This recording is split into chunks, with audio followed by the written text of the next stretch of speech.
going to get tea. It's Stephanie White. She has had enough of what she has seen from the officials here today. Understandable frustration from Stephanie White. Couple of possessions in a row where Leah Boston got the fouls. I thought the first one should have been on Howard. And then here, as Petty's in there, Hillman kind of tosses her to the side a little bit, and that was the straw that broke the camel's back there.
Players they have. So Caitlin Clark, Chloe Bibby right there on the bench.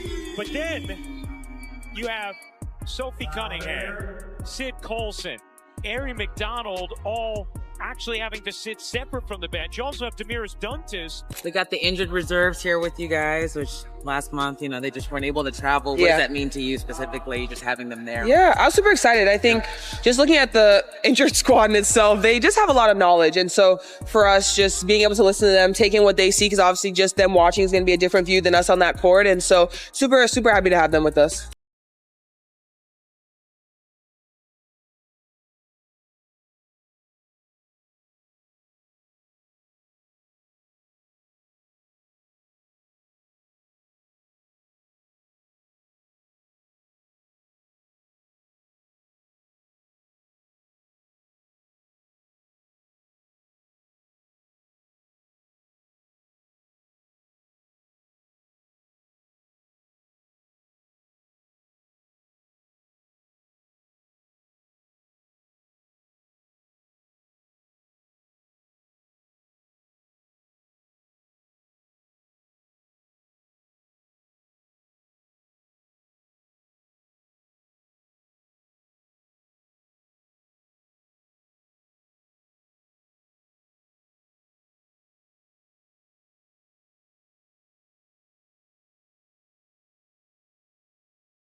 obviously the injured players, they haven't been able to travel, some of them, but most of them are here now. Just how do they help kind of from a culture-wise and with, just bringing some perspective with you guys? Yeah, I mean, we miss them every day on the court. So to be able to have them we had our plane, front of our plane, normally we have empty seats. It was filled on the way here. So, I mean, they bring energy, they bring light, they bring, their vocal leaders, all of them. So to have them on this trip is huge. And I don't know how we're going to fit everyone on the bench. It's not that long. It's been packed recently. So, I'm excited to see how we figure that out, but it'll be great to have them back with us. They're finally able to travel from a medical standpoint as well. So, I think having the whole group here, having those guys here gives us a little bit of a boost emotionally, and then having their perspective. I mean, you're talking about 3 point guards that are sitting on the sideline that can talk to our team in huddles, that can talk to our team, throughout the course of dead balls or when they come on and off the floor.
Come on, guys. This is my new team, the medical staff. Oh, yeah. What the referees did, and I know why Stephanie White got a technical foul. Any coach that had to watch their team work so hard all season long, played through every single injuries, and the reason why they had so many injuries is because of these referees.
Ryan Howard just falls down, but it's a foul.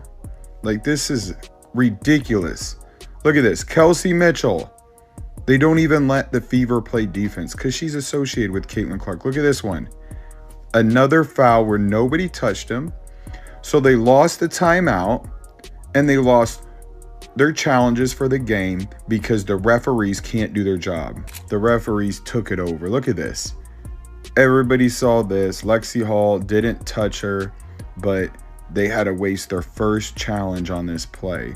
Here we go. Look at this. She gets elbowed in the face, and they call a foul on Brianna Turner. And then Lexi Hall turns around to go back on defense, but she gets charged for a foul, and they wanted to upgrade it, reviewed it.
Atlanta's had a few of those last few possessions.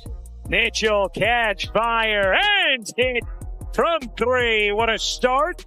Rebound hits the floor. Hall keeps it alive for Indiana. Mitchell using the screen, dancing around Griner, and able to squeeze it in off window. Mitchell digs it up beautifully. Boston lays it in. The number of screens that Aaliyah Boston set on that possession, her stagger, pin down here. She's going to come up and set another on-ball screen, turn, re-screen action, and then finally rolls to the basket. It ends.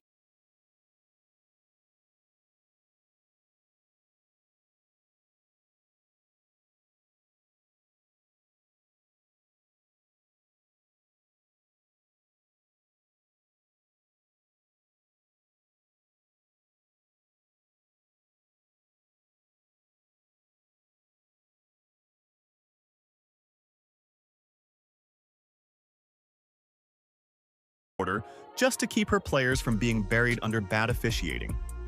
Look at this. Boston gets elbowed in the face by Brittany Griner. Do you think they called it? No.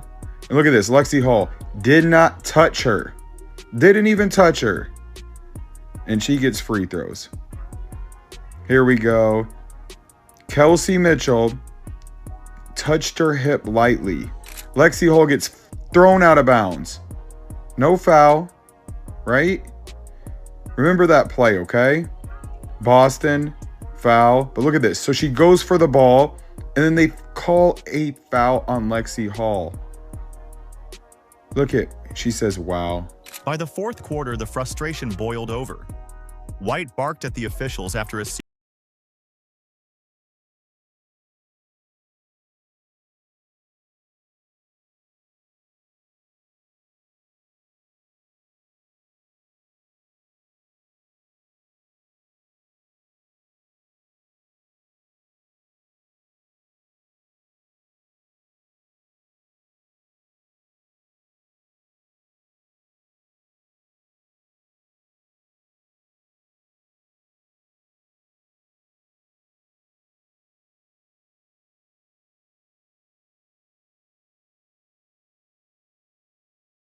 Well, Lexi, talk about the physicality of this game and knowing it's the playoff playing in such a physical game like today. Yeah, I mean, I think we knew coming in it's playoffs, it's going to be physical, and we're going to have to learn how to play with that, especially this team is inherently a physical team. So for us, knowing that's the case and being able to respond, I think there's things that we're able to watch and film on how to handle that better, not letting the refs determine, how that physically is impacting us, but just continuing to play through that. It's definitely something we're going to have to work on and watch film and get better at, but that's part of playoffs, and that's part of the thing that we're going to have to get better at moving forward in the series. Matters even more. They didn't stop either. You'd think after 20 of them, look at this. So that's a foul, right? But watch when the Fever do it 2 times in a row. Same exact thing. But it's not a foul when the Fever drive. Look at this. It's not a foul when the Fever get hit in the air, but the Dream get free throws. Same exact plays. Look at this one. What are you supposed to do? Just roll out the red carpet and give them a layup?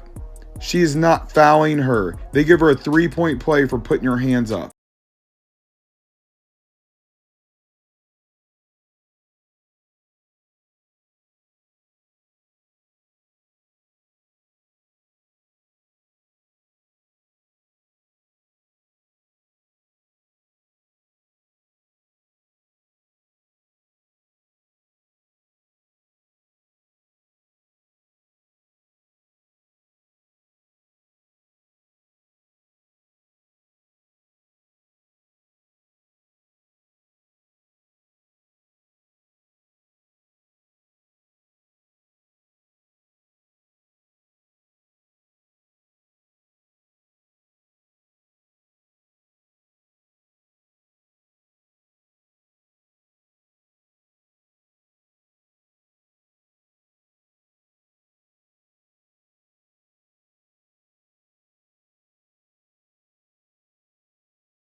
And another chance here for Indiana. So much length, and it's obvious on the defensive end for Atlanta. Boston just kind of pushed it up and in. Guarded by Howard. They slide it into Boston, center of the lane, turning and finishing. Aaliyah Boston, beautiful move. Lexi Hull gave every ounce she had as well. Semesco emphasized first just how well she's been playing down the stretch. The efficiency has gotten much better since the second week of August, averaging nearly 20 points a game since then. As Hull 40-33, Atlanta in front. These teams split their core regular season meetings as Hull knocks down the three. Hull gets a step and finishes off the window.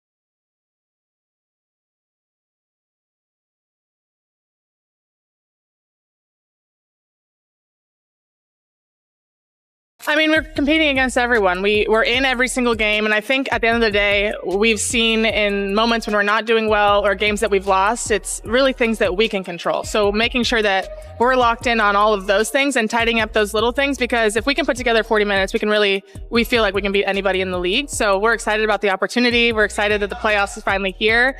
And now, it's not about what our record was. It wasn't about teams we beat or who we didn't beat during the regular season. It's about Atlanta. It's about this game on Sunday. So that's all we're focused on, and we're really excited about the opportunity. I think we're just really excited about it. I think last year our fans were robbed of getting to be part of the playoff experience. Watching the Pacers in playoff, the fans really do show out, and Gamebridge is loud and crazy and electric. And so to be able to host a game there and be able to bring what how they've supported us so long, be able to give this to them and have a really fun one, I think we're really excited about it. And I love this new format.